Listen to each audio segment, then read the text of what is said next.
എന്നെ ചുമതലപ്പെടുത്തിയിട്ടുള്ള കാര്യങ്ങൾ, ആ ചുമതല എന്താണോ അത് ആത്മാർത്ഥമായിട്ടും സത്യസന്ധമായും ചെയ്യാൻ ഞാൻ ശ്രമിച്ചിട്ടുണ്ട്.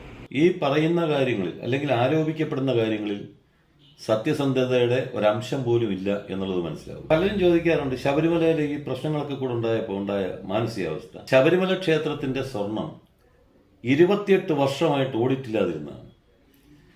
ശബരിമല ക്ഷേത്രത്തിൽ എന്തുമാത്രം സ്വർണ്ണമുണ്ട് എന്നുള്ളത് ഞാൻ ഇറങ്ങുന്നതിന്റെ തലേ 30-ാം തീയതി ഞാൻ ഹൈക്കോടതിക്ക് റിപ്പോർട്ട് കൊടുത്തിട്ടാണ് ഞാൻ എന്റെ കാലാവധി പൂർത്തീകരിച്ചത്. അവിടുത്തെ ചുമതലയുടെ കണക്കുകൾ ഉൾപ്പെടെ കൊടുക്കാൻ കൈമാറേണ്ടത് കൈമാറിയിട്ടില്ല. അത് മോഹനം മാത്രമല്ല, 3 മാസത്തിനകം സ്വർണത്തിന്റെ കണക്കുകൾ മുഴുവൻ എടുക്കണമെന്ന് തീരുമാനിച്ചിട്ട് അവസാനം ഏകദേശം 1 വർഷത്തോളം എടുത്തു. അല്ല, പ്രലോഭനങ്ങള് പല വഴിക്കൂടെയും വരാൻ സാധ്യതയുണ്ട്. ജീവിതമാകുമ്പോൾ അങ്ങനെയൊക്കെ ഉണ്ടാവുമല്ലോ. ചത്ത് കിടക്കുമ്പോൾ ആരും എന്നെ മറ്റൊന്നും പറയാതെയും ആ കൊടി തന്നെ, ആദ്യം പിടിച്ച കൊടി തന്നെ പുതച്ചുകൊണ്ട് കിടക്കണമെന്നുള്ളൊരു ആഗ്രഹം മനസ്സിലുണ്ടാവുമല്ലോ, സ്വാഭാവികമായിട്ട്. അതങ്ങനെ തന്നെ ഉണ്ടാവും. അപ്പോൾ പത്മകുമാർ ഇങ്ങനെ ശബരിമലയായിട്ട് ബന്ധപ്പെട്ട് നിൽക്കുന്നു. ഇപ്പോൾ ഒരു ഓഫർ കൊടുത്തു, അവൻ രാഷ്ട്രീയക്കാരനല്ലേ.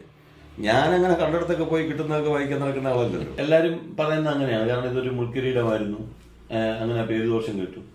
ഞാൻ അങ്ങനെ ചിന്തിക്കുന്ന ആളല്ല. ഇപ്പം ഞാനിപ്പോൾ നമ്മുടെ ഈ ടീപ്പോയുടെ മുകളിൽ 1 കിലോ സ്വർണ്ണം എടുത്തു വെക്കുക.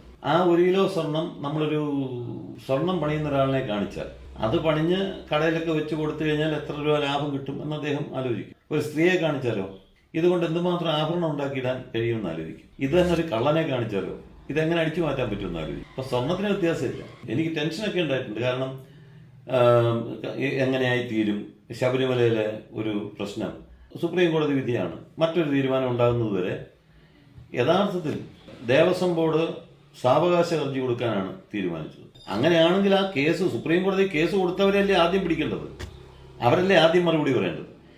അവർ കൊടുത്ത കേസിനകത്ത് വിധി വന്നതിനെ പറ്റിയാണല്ലോ ഇവിടെ പലർക്കും തർക്കം.